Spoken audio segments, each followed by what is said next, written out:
So you Hi. can't surprise me with the surprise question. No, I can't because the camera kept screwing up. Anyway, so I'm going to not surprise you by asking you a question, Hmm. which is when you first started designing and you first started grading and creating patterns, what was the thing that ended up surprising you the most about doing it professionally? Yeah, it's the cost is my answer. So I was thinking about this earlier, and there are some really obvious costs to being a knitwear designer, but the costs that were obvious are actually not so much the costs that we pay, and the costs that we really pay per pattern are way more behind the scenes. I still think that compared to my first business in jewelry, in yoga jewelry, that the overhead of a collection, it's similar, but it can be a lot lower for knitting patterns. Only because I was doing really high end gemstones and stuff that the cost per piece of jewelry that I made was exorbitantly expensive. And that's kind of one of the reasons that I took the opportunity that I had to change gears and close down my jewelry business, thinking that since I didn't have to carry physical inventory, right, that like being a knitwear designer would be um, easier or less expensive. Obviously, always knowing that there are business expenses getting off the ground.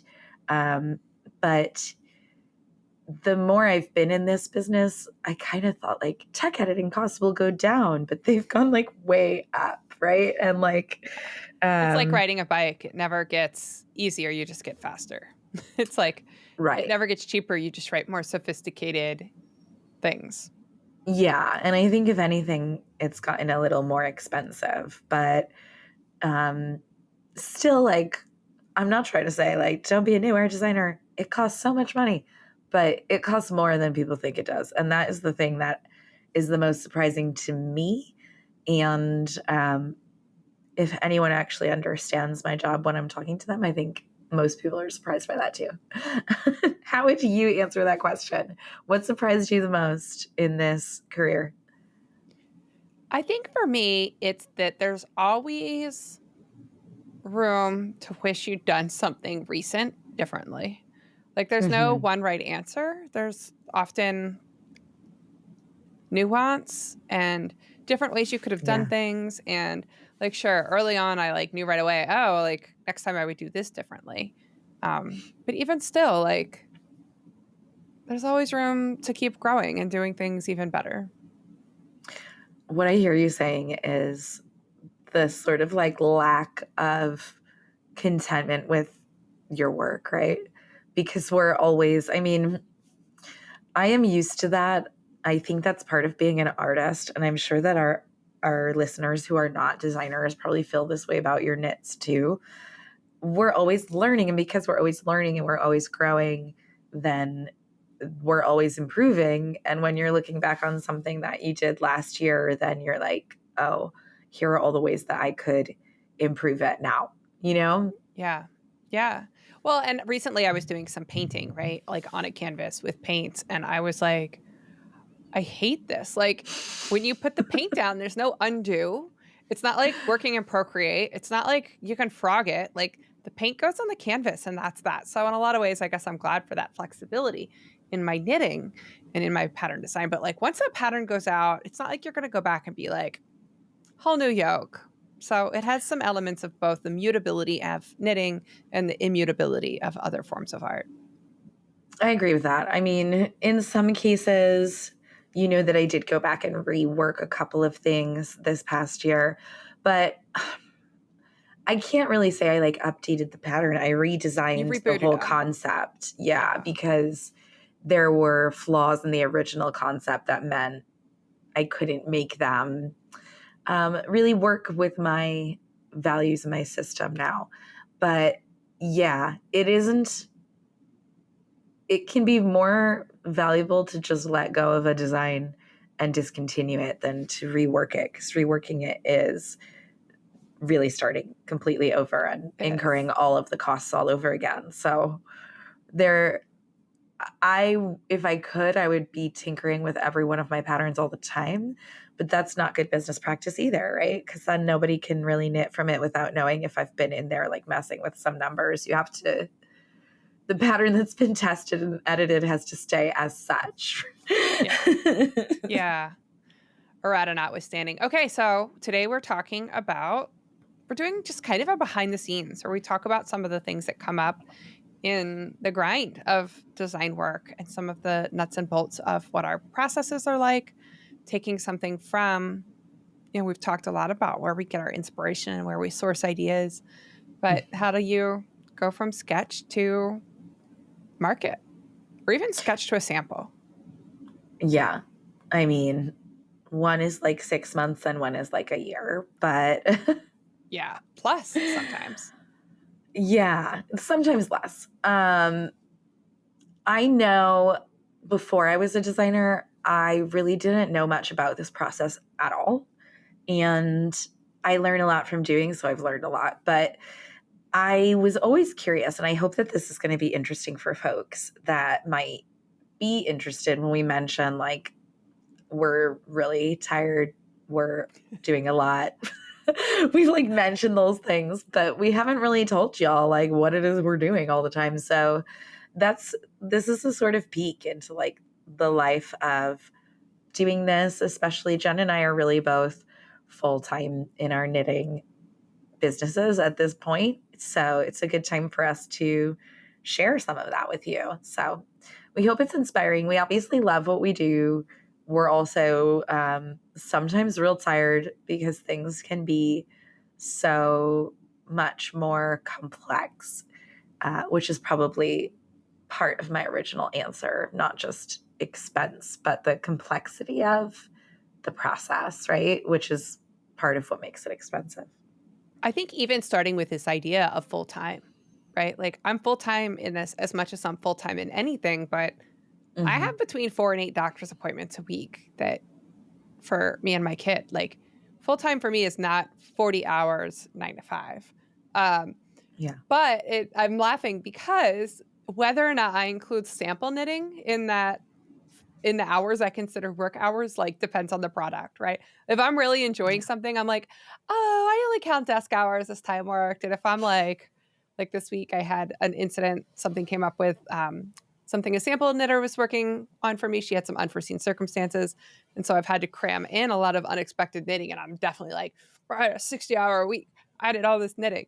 So it depends on how we feel about it, right? I guess I actually might feel differently than you on that because I only ever schedule, we all know Patty, my robot assistant. She only schedules my knitting during work hours when I'm very behind. Otherwise, she schedules all my knitting during my leisure time. And so anytime that knitting is scheduled during work hours, there's like a certain amount of not enjoying it for me because I feel like I'm not on Yeah. deadline or I'm like Yeah. rushing more.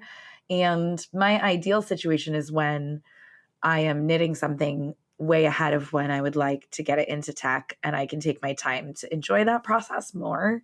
Yeah. Um, but adding the stress or the rush of like needing something done quickly is what kills it for me the most. Yeah. It makes it into like work with a capital W. I Yeah. experimented with a robot patty myself. And what I took away from that was like, I started thinking about my work day as being it's work and appointment day.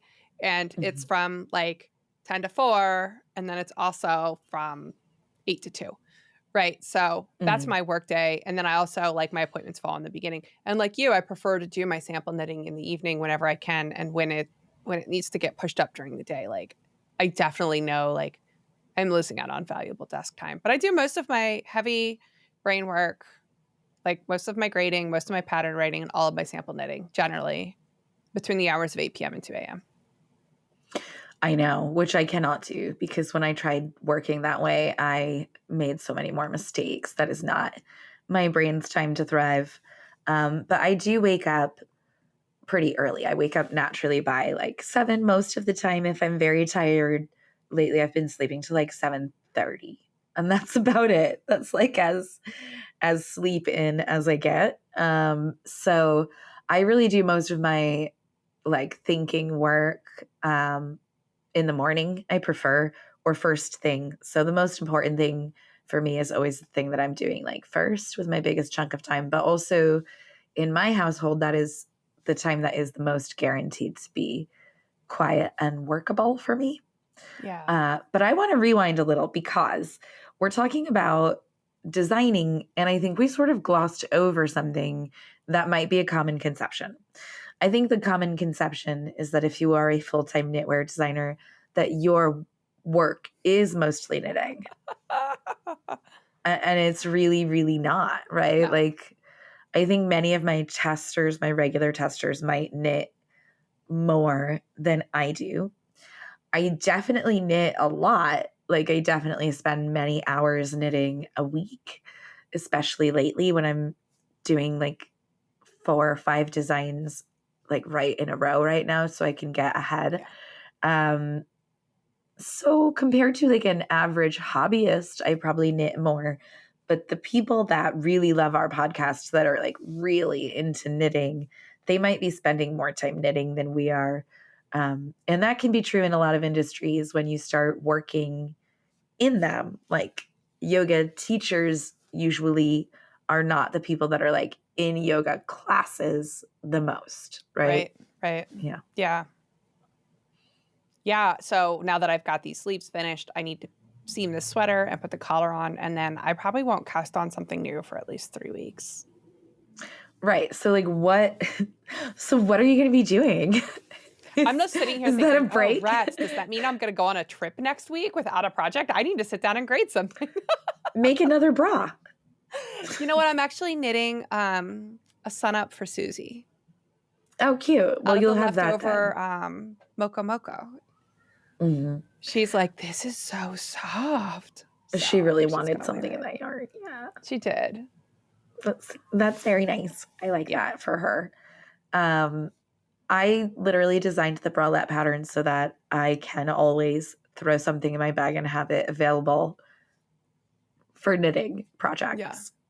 Yeah. And I have 2 other, like, I have backup samples that I'm trying to create just for my Oh, I'm pro sure. shows. Yeah.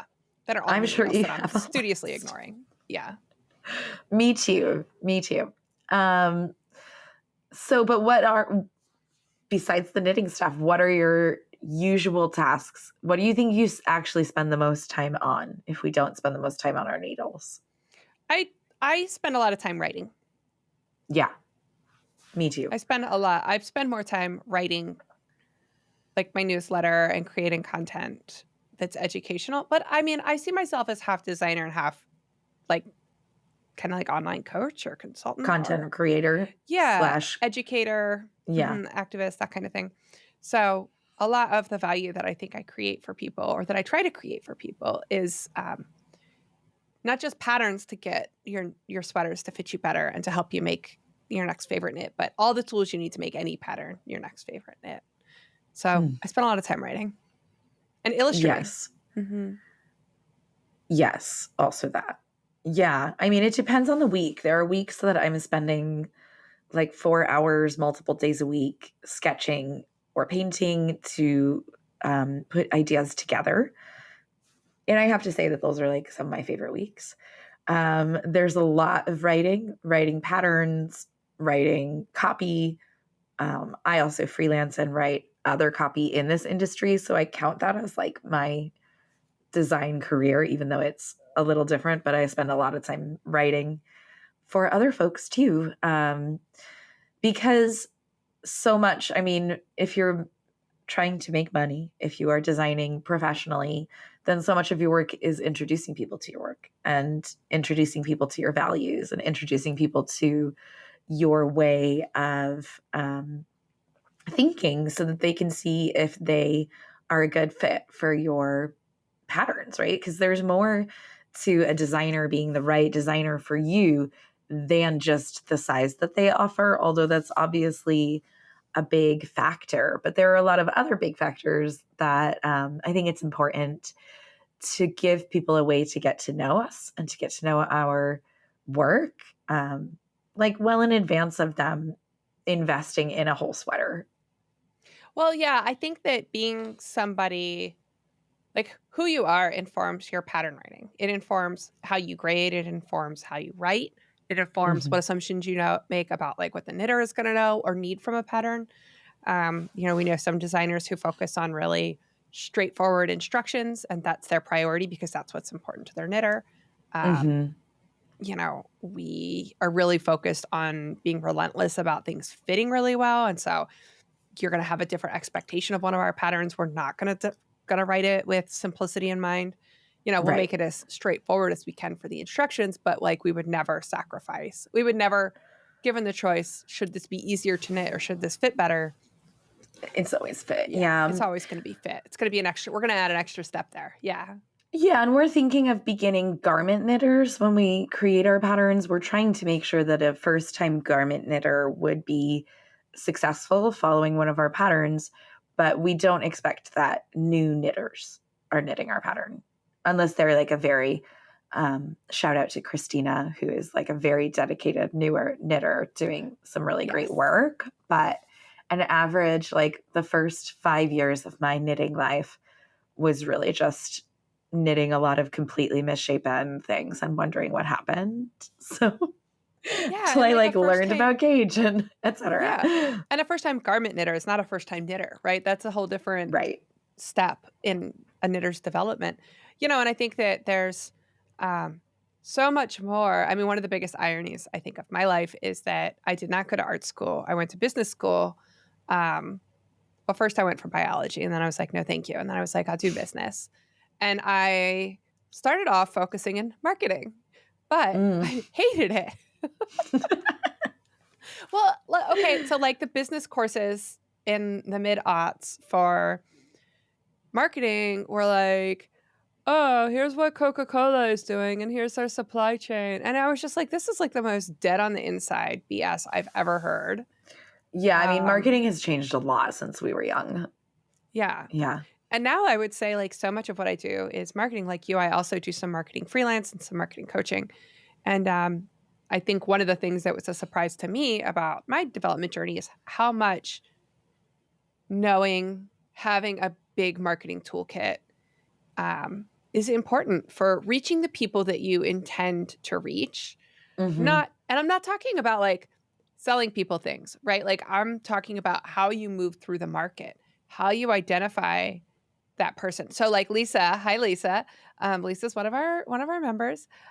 Lisa asked me a question on Instagram today. Like, do you think about what the masses want, or do you just kind of make what you want? And the answer is no. The answer is knowing exactly Neither. neither. Yes, neither, both. Um, yeah, I mean, I only create things that I'm excited about, but my number one priority is thinking about the Lisas and the Jens and the Christinas out there and what they're Hmm. looking for, what they're searching for, what I see coming off their needles, and making sure that, none of us is going to serve everyone. And the thick and quick market in sweaters is well served, right? So Hmm. you and I are both really excited to be doing finer gauge garments and things that are not so available and doing them really well. And so, no, I don't care at all what the masses are doing. I care about what Jen and Jenny and Christina and Lisa, like, Yeah. Jillian, Alyssa. yeah, Hi. we don't want to leave anyone out, but like we're thinking of you guys Yeah. And and I we're mean, thinking it's about the not, other people who engage with our content. yeah, I have to be in love with a design. I have to be able to see myself wearing it, or I'm not going to move forward with it because I don't want things that I don't want. But I also have to see y'all in my mind It's an wanting to overlap. wear this. hmm Yeah.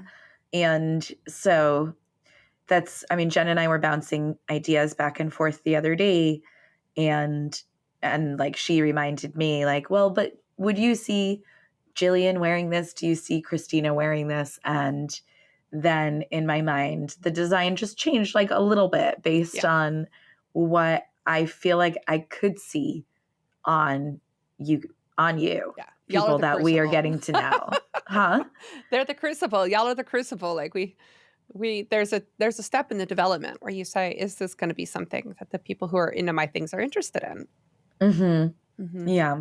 And then that's obviously shaped, but the marketing piece is so important because we are shaped by our people are shaped by us back and forth. But if we're reaching the wrong audience right off the jump, one, they're not even going to tell you what they like and don't like. You're reaching the wrong audience when like you ask a question and you're like, tell me in the comments, and then like no one says anything, which happens sometimes. But if that happens every time, like then your people aren't there. Yeah, something's not So connecting. Yeah. right. So having that group of people that likes what we like, that are interested in what we're interested in, then we can be informed by our community and trust that like this is right for our community, and the aesthetics align as well a lot more easily. So then it's not hard for me to take my initial idea and filter it through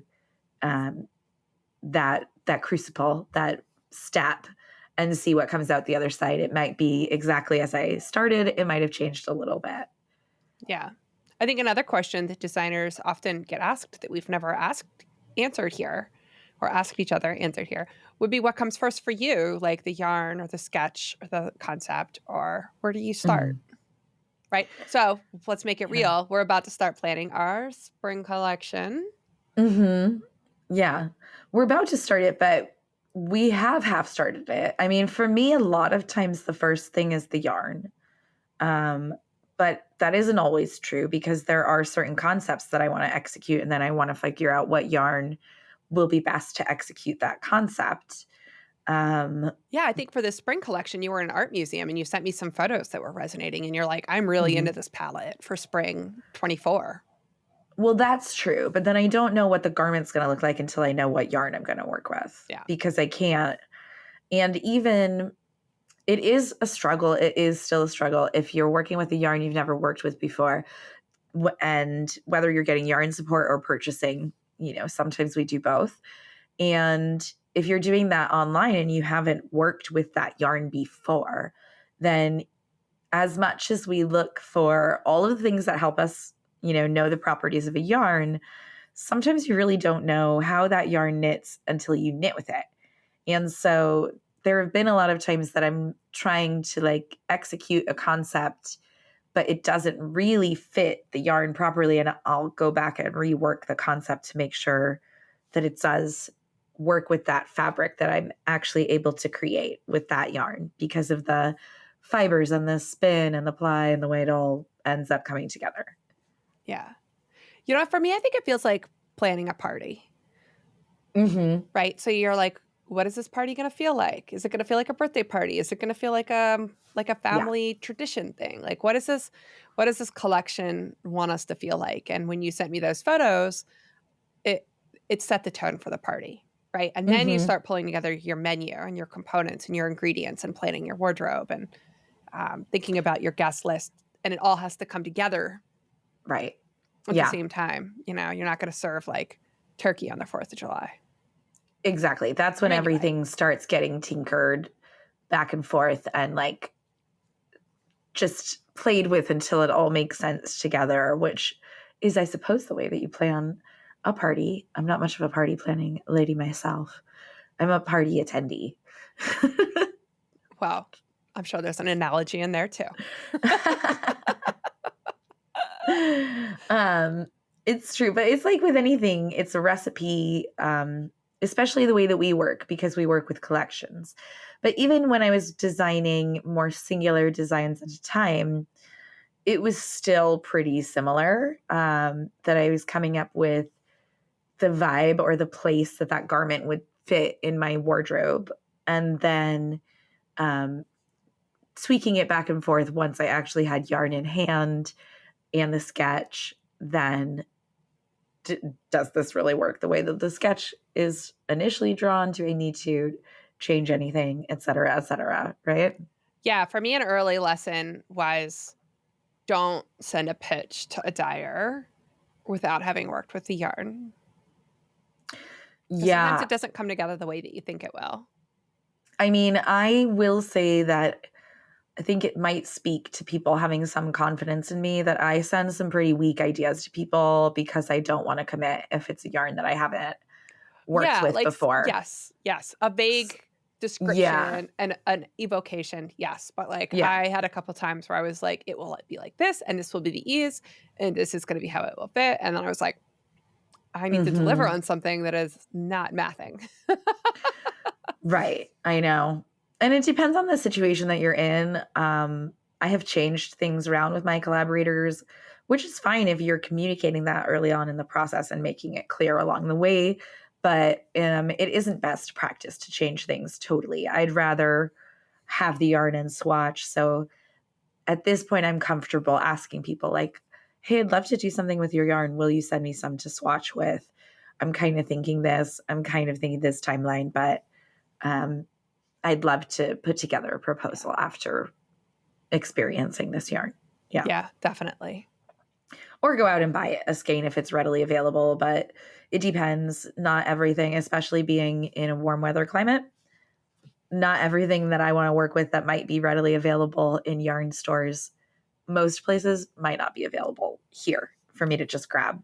You know what I'm Yeah. realizing as we're talking? Like, I told you this morning, I'm grumpy and I'm Hmm. super stressed, and I have been for weeks. And that's because I've been finishing things, wrapping things up, moving things along, and working against impossible deadlines where I know that something is going to fail, but because nothing can afford to fail, like I'm just not allowing it to. And the thing that is breaking in the end is me. Um, Yeah, I'm doing that too. I'm just pretending like it doesn't matter. right? Like I can no longer turn my head, but I might meet all my deadlines. Right. I pretended my way into finishing a sweater in like 3 days this week. So Yeah. Yeah. Same. it's not a sweater yet, That's but not, we're not it's a so, lot more of a sweater than it has any right to be in 3 days. right? But I think what I'm coming to conclude here is that this week, I need to somehow add one more thing to my to do list, and that's creativity time. Yes, I do. I know.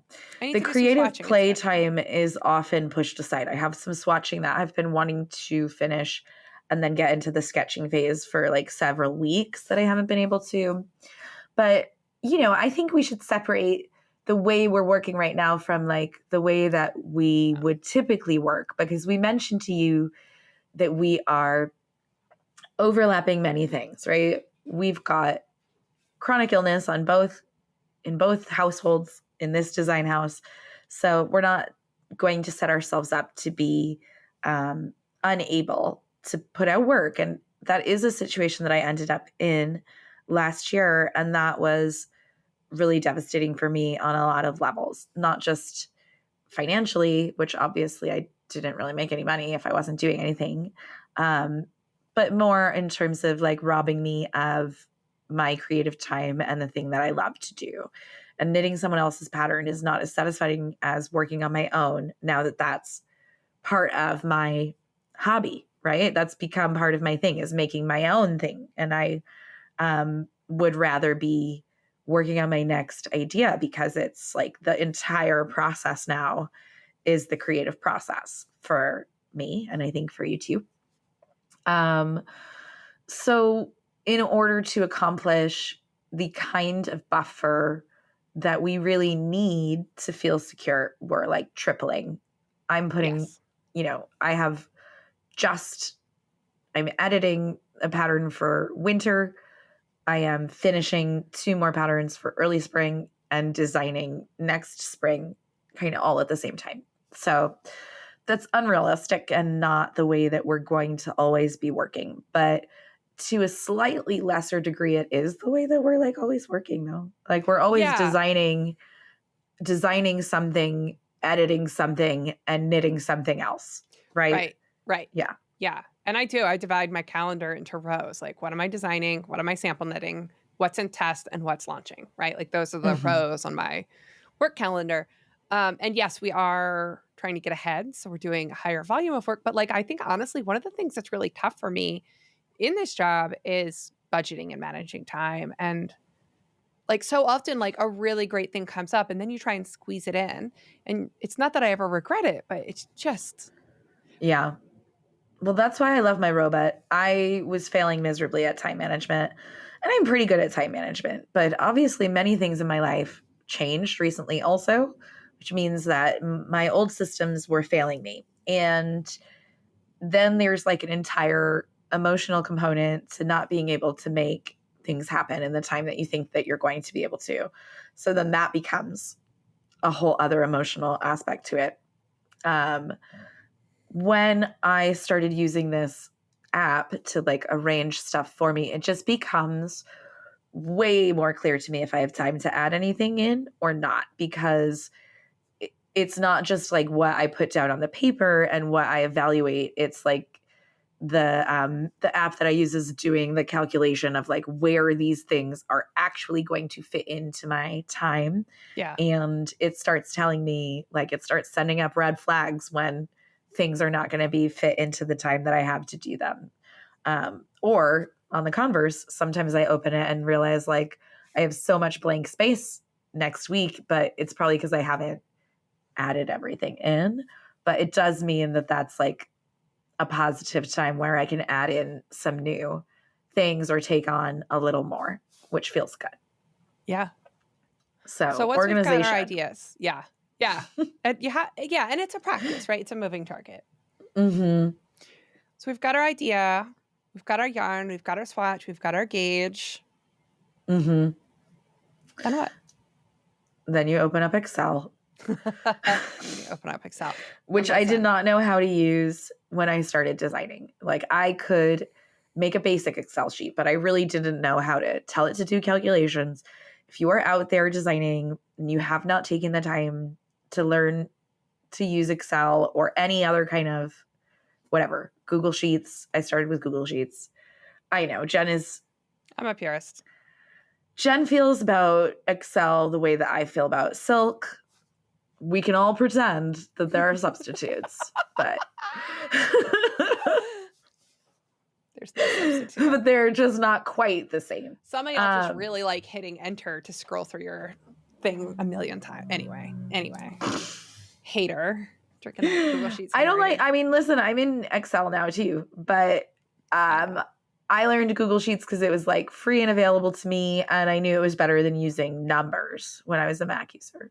I was talking to Julie Robinson this week, and she's like, Sheets, Google, whatever. I'm like, don't you dare. First of all, the $7 I pay a month to Microsoft will be the last subscription I ever get rid of. And I will get rid of my website before I get rid of Excel. So we're married, me and Excel. Don't tell my actual husband. I love Excel now too. I do. I have completely switched. It's fine. But point being, anyone out there who's not working with a spreadsheet, you are doing yourself a great disservice by not investing that time into learning how to use spreadsheets better. And you should talk to Julie Robinson about that, which she does a lot more than just teach you spreadsheets, but she does do that too, right? Yeah, there's a component of that in her design lab. Mm-hmm. Okay, that's what I thought. But yeah, I'd be spending time in Excel every single day. I never thought that would be my life. I really never even thought I'd be at a computer every day. So yeah, I think also like in my process, my first step once I have the idea is to come up with a schematic, like a target schematic. And I make the schematic when I'm swatching. It's like the same time frame. Yeah, the sketch is the swatch is that whole step kind of happens together. And there's a lot of talk about grading being the way you move from your sample size to other sizes. But for me, Mm-hmm. I don't grade, like I don't design one size and then grade it. I write all the sizes at once. Like my grading and design process is a single process. Yes, we both do that. I did like my first 2 designs not that way and realized that it is a lot less time to do it all at once, and it's a lot easier, and you will not get stuck having to try and figure out how to make something work that doesn't really work across all sizes. You won't get backed into a corner. Mm-hmm. Right. Mm-hmm. Yeah, and I try and write the whole pattern before I cast on. It doesn't always happen that way because of time management, but I try. I used to do that. I don't know. No, I try and do that too. I haven't been able to do that with any of my current in progress samples, which is why I'm saying it that way. But it is preferable to me. There are fewer mistakes that make it through to the final version, and it's a lot easier for me to like be that first tester. Even though we have a really great tech editor that we trust quite a bit, and so I feel a little more confident working with her, getting something out, even if I haven't gone through that first written version of it. But Yeah. still, the most confident I feel is when I'm able to get that pattern written and then start working from that. Yeah. Yeah. Big agree. Mm-hmm. Big time. Yeah. And then I like to write in Word. So I put my initial pattern in Word because I don't Mm-hmm. want to lay it out until the final step because things change. And it's easier to type and see what you're typing in Word You can leave than it yourself is in like, comments. yeah, the PDF publisher is a lot harder to like get in there and actually see what you're doing when you're making edits to text. Yeah. Yeah. Ugh, this is making me think about all of the edits I have to do this afternoon. I know. I got started on mine this morning. We both have testers that are waiting for patterns. Mm-hmm. And They're edits that coming. need to happen back and By the forth. time you see this, you'll have it. So Yeah. Yep. My testers only just started swatching, so I know they are telling me they want it, but then at the same time I'm like, okay, well, you have work to do first. swatches. Yeah, there's a lot of time is spent. And the way that I end up working, I mean, really all of these things are kind of happening at once. I'm in Excel, I grade a section. I mean, the whole schematic is written and any key design elements are figured out and placed. Then I start actually doing the stitch counts, translate those into the Word document, and then like that evening, knit that. So oftentimes I'm making the sample like piece by piece as I'm going through the pattern, and each section, once I've gotten it through those steps of grading, translating to stitches, translating to words, then I'll knit that area. So it depends on the moment, but I might be like, oh, I have to do all of this for the sleeves today so that I can knit my sleeves, which is where I'm at. Right now I'm doing the grading, translating it into stitches, making progress charts, and then working directly from my progress chart, which I will say, if the progress chart is right, the pattern is right, in my opinion. It's true. Yeah. If something gets messed up, that progress chart rules it all. Yeah. Right. Yeah. That's the pattern, folks. Yeah. Mm-hmm. Oh man. So there's another big piece that we are working on behind the scenes that we haven't talked on yet, which is this publication that we're creating, which is I think I Mm-hmm. said I do a lot of writing. You also do a lot of content creation, but we're working on a publication that will be part of the Body of Work collection. It will also be called Body of Work. Mm-hmm. And I feel like this is our response to disposable marketing, right? So we're coming full circle. Mm-hmm. Yeah. I mean, I think our publication is a response to a lot of different things because we have sort of had this dream together of like, wouldn't it be cool if there were knitting magazines or knitting publications which were really meant to inspire folks without being such a direct, like, now do it this way, right? So, like a pattern book that doesn't have the patterns in it. That's just an opportunity for you to see knits and think about your own knitting and etc. And then also with really rich content that is also there to serve inspiration in different ways through the written pieces that we have and through we've got like a tarot spread, so different invitations to engage with your creativity and engage with thought without it being like, cast on these stitches now. You know what it makes me think of is like how culturally we've moved so far away from albums, right? Like an Mm-hmm. album is a cohesive thing. It's you listen to it in order. There's like liner notes that for you babies out there, the liner notes are the piece of paper that comes with hard media that contains music and often has lyrics or poetry or other things in it. So, you Mm-hmm. know, like there's liner notes, there's context. It's an experiment or experience, and it's kind of one thing altogether, which is how we've put this fall collection together. Mm-hmm. Absolutely. But I will say that I'm glad our next collection will not have the word work in the title because I think that we kind of did this to ourselves. Yeah. We manifested all this work. Yes. Body of work is taking on so many meanings for me. Yeah. Yeah. Well, yeah, yeah. I wrote a poem for the piece and it was a really different experience, right? Like writing poetry is not typically part of my experience as a knitwear designer or teacher. And Mm-hmm. our editor for that project is Christina McGrath, and she's a friend of mine. And it was really, um, as a designer, we get edited for style, consistency, accuracy, clarity, all those things. But to have a dear friend who knew me professionally first and then knows me personally after that, helped me navigate writing a piece that is really kind of vulnerable and scary to share, and to go through multiple iterations of that piece with me was just it was a beautiful piece of partnership. And, there are a Mm. couple other contributors who have done written pieces that are going to be part of this. And, I'm really excited to bring something that adds another layer and another invitation to this Yeah. experience of making our own clothes. Yeah, it has been a long time. I do a lot of writing, but I haven't had a chance to write a piece of art. And so I also wrote an artistic piece for this, in addition to another more practical piece.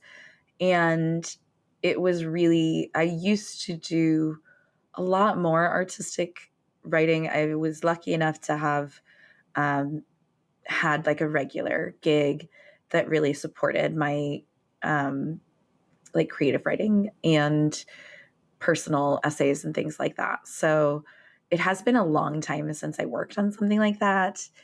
It was, it's, it was a positive experience, but it was painful. It was a painful and difficult experience. It was very different creative process than the ones that I'm normally going through. So I was glad to go through that, but it definitely I was really raw and beat up when I was doing that piece. So yeah, you'll see why when you read it. Yeah. And so our plan for this publication that we are working on, so next steps are layout, and we'll include studio photography of the pieces. We're working with a photographer who does some very beautiful things. Like, we do like to show our knits. I think we both like to show our knits in our everyday life, in our Mhm. homes, hanging out. But we do also like to, I like to give knitting the credit of being fine art by treating it to fine photography Mhm. in addition to my own. Now, you're somebody who's capable of doing your own fine photography.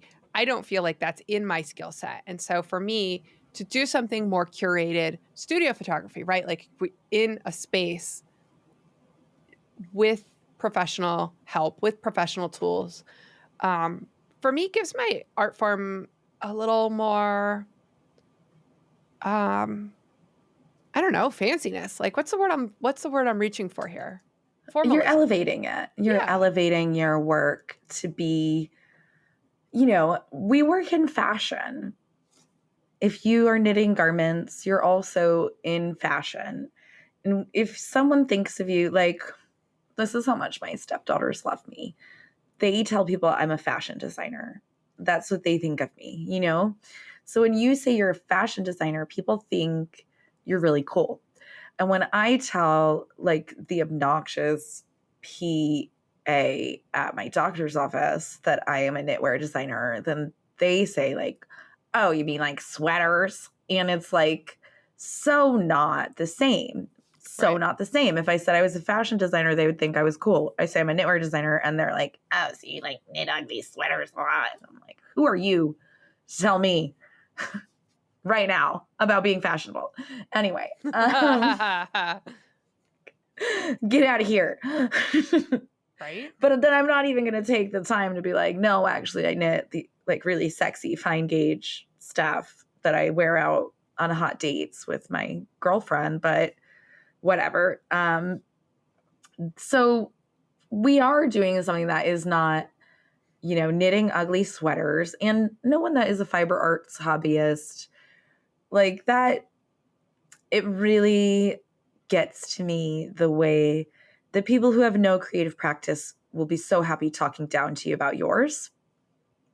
So I think that's like what you're getting at, is that as designers, and it's funny because of course I have a fine art background in photography, and my photography is higher level maybe than someone else's when they're just at home, but I don't have lights and I don't even have a very good camera. So um, there is more that I can do, but I still do take time to plan really more elaborate shoots that take a long time, that require me to rearrange furniture and set up a space or find a space or whatever it Yeah. is. And that's super important to me. And I mean, I obviously have a passion for photography or I wouldn't have gone into it in college, but it's exciting to me. And it's when I get to really see at that point, like all of the fruits of my labor, which we were talking about. So I'm wearing Tori right now because I finally lengthened the armhole, and like, boy, howdy, does that feel better. Ah. Good. And Mary is here, and they're both waiting for their like fine photography shoot. And I normally would have already done that in this part of the process. So we were talking about that recently, how it doesn't feel like I'm finished. I haven't been able to feel as excited. Tori is going to be out in just like a couple of weeks, and it doesn't feel like it because I don't have the photography yet. So Yeah. I'm really excited. We're going to be together next week doing that, and I'm really excited to be with you. Um, Yes. but yes, that I feel the need to have a shoot which elevates the garment. And I promise y'all, it is that fine art photography shoot. It's not like when I wear clothes, I look better than average. I look just very average in the world. I think, and very average in a typical, here's a photo of you, standing around with your kids. But in spending time on really having an elevated shoot where I'm posing, where my makeup is all of this, and I'm giving myself permission to edit for color and beauty and etc. Not that I have time to be like retouching my personal self, but in terms of lighting and shadows, it's I think it's what knitting deserves. I think it's what all of that time deserves. Like if you're going to take photos of your artwork, you go through a lot of trouble of like putting them in gallery lighting to have the appropriate, right? Because if you just take a picture of a painting on the floor, it doesn't look the same as it Right. would. It Right. doesn't, it lessens that impact and the value of something. So, I yeah. agree. Well, and the last part, I think, of what we really have been spending our time doing is getting ready to connect with people, right? So tonight we're going to be at Lovely Yarns in Baltimore. Hmm. If you're in the area, I think there's just one or two spots left now. So check their Yeah. website and grab it if you want to come see us. We don't know if there actually will be spots because there are only a few as we're recording this a week ahead. But if you happen to be up early on Wednesday when this podcast first airs, check their site, see if you can, give them a call, and tell us if Yeah. you're coming. Everyone, we're excited for our second in-person event.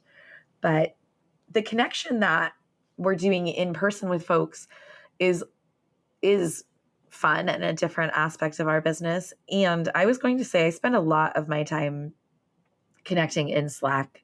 Um, our UX knits, our user knits, our user experience tests, they're really rewarding. Obviously, we get tons of information that way, and it informs the style that we write our patterns, the visuals, the light, everything.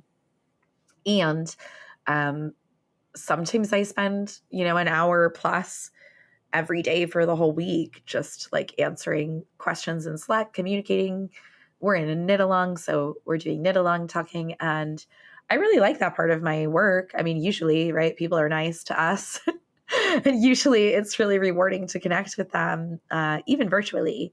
But it is also like there's definitely a significant amount of time that goes into answering emails, answering Slacks, answering questions, reaching out, responding, etc. Um, and so there is like in no way should someone underestimate that. Like we aren't sitting around waiting for people to contact us. We're doing a lot of outreach, and we're also responding and inviting in those people that do reach out to us, right? Yeah. Yeah. So we want to know in the comments what questions you have about the process or about what we have going on behind the scenes. Mm-hmm. Yeah. Did we share some share thoughts anything with that us. surprised you? Yeah. Have any of If you y'all? design, like, what was your biggest surprise? Yeah. And any of y'all who are like part of our regular knit crew that are not designers, you know, have you ever thought about it, or what, like, would you design? Do you want to design? Is there something that's stopping you? Or is it not part of your radar? Which is totally fine, by the They're way. If separate you really sports. love knitting, you can just keep knitting. Yeah. Yeah, I talked to a few people who were like, I just feel like I'm not a good enough knitter until I've designed something. It's like those are two separate sports. Like Mm-hmm. that's not the same thing. It's totally different. They're not designing is not like the top rung on the knitting ladder. No, you never have to be a designer. You can also be like an amazing tester and not design something. And those are not the same skill either. Um, so there's a lot of facets. And there are other things in this industry that people get really into, like tech editing or dyeing or whatever, right? Making project bags and stitch markers, etc. But when you make something your job, it's going to take away a lot from your hobby. And if your hobby is knitting, you can still expect to lose some of that knitting time, Yeah. especially if you're new and you're working another full-time job and trying to make a Right. new full-time job happen.